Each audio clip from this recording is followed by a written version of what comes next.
আসসালামু আলাইকুম। Welcome back to my channel Sadiq mom story. আশা করি সবাই ভালো আছেন। আজকে আপনাদের জন্য নিয়ে চলে এসেছি একটা ভিন্ন রকমের রেসিপি, পাকা আমের পুডিং।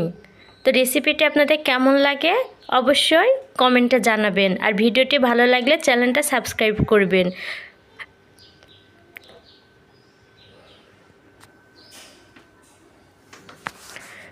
পাকা আমের পুডিং করার জন্য আমি এখানে নিয়ে নিয়েছি পাকা আম। এখন বাজারে কিন্তু পাকা আমটা প্রচুর পাওয়া যাচ্ছে, তো আশা করি আপনারা একবার হলেও বাসায় এই রেসিপিটি ট্রাই করবেন। আমটা আমি ছিলে নিব।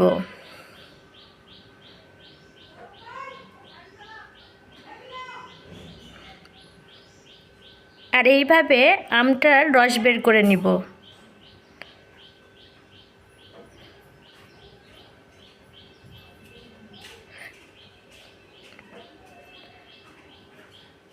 খুব ভালো করে ঘষে রসটা বের করে নিব। আর এই যে আমার সবগুলো আমের রস বের করা হয়ে গিয়েছে। এখন আমি চুলাতে একটা কড়াইয়ের ভিতরে দুধ দিয়ে দিব। আমি এখানে গাভীর দুধ নিয়েছি, এটা খুব ভালো করে জাল করে নিব। যারা পুডিং খেতে পছন্দ করেন তারা আমের সিজনে অবশ্যই বাসায় একবার হলেও পাকা আমের এই পুডিংটি করে দেখবেন, আশা করি অনেক ভালো লাগবে।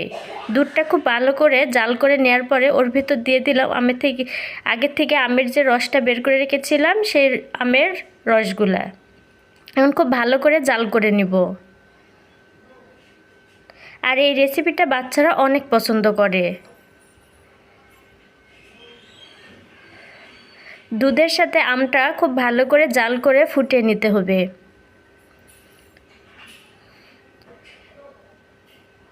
আর আমি অনেকক্ষণে জাল করে অনেকটা কমিয়ে নিয়েছি, ঘন ঘন হয়ে গেছে।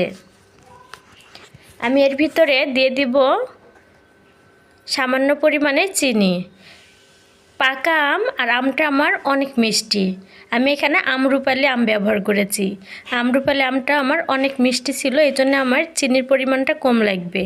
আমি এখানে 2 চামচ চিনি দিয়ে দিব। আপনারা আপনাদের স্বাদ মতো এখানে মিষ্টি ব্যবহার করবেন।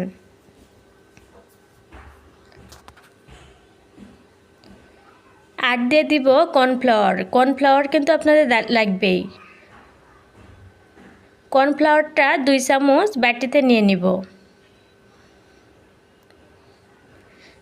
আর এটা খুব ভালো করে পানি দিয়ে গুলায় নিব। সরাসরি কর্নফ্লাওয়ার কিন্তু পাউডার ওইভাবে ব্যবহার করা যায় না, করলে গোটা গোটা থেকে যায়। পানির সাথে মিশিয়ে তারপরে ব্যবহার করবেন।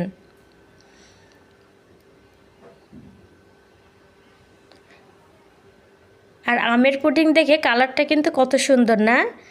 এখন আমি গোলানো কর্নফ্লাওয়ার ওর ভেতর দিয়ে খুব সুন্দর করে নেড়ে নেব। আর এইভাবে অনবরত নাড়তে থাকবেন।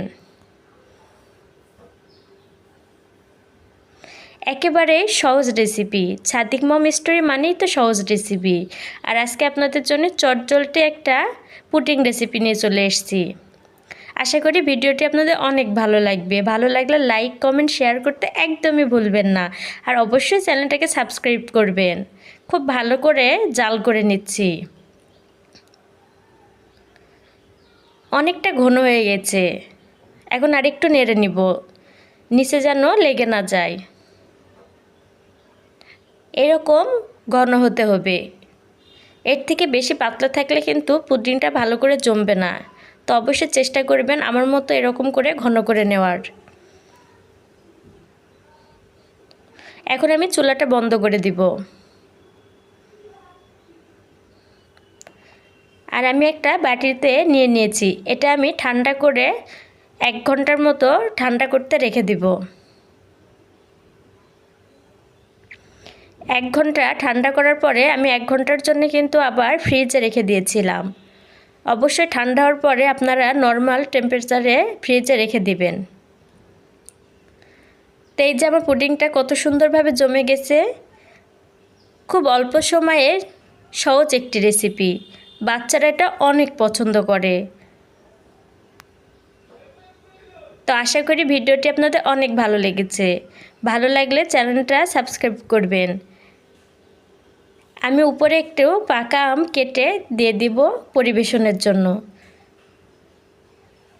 পাকা আমে একটু কেটে উপরে দিয়ে দিলাম সুন্দর দেখার জন্য, পরিবেশনের জন্য। তো সবাই ভালো থাকুন, সুস্থ থাকুন, আর ভিডিওটি কেমন লাগলো অবশ্যই কমেন্টে জানাবেন। আল্লাহ হাফেজ।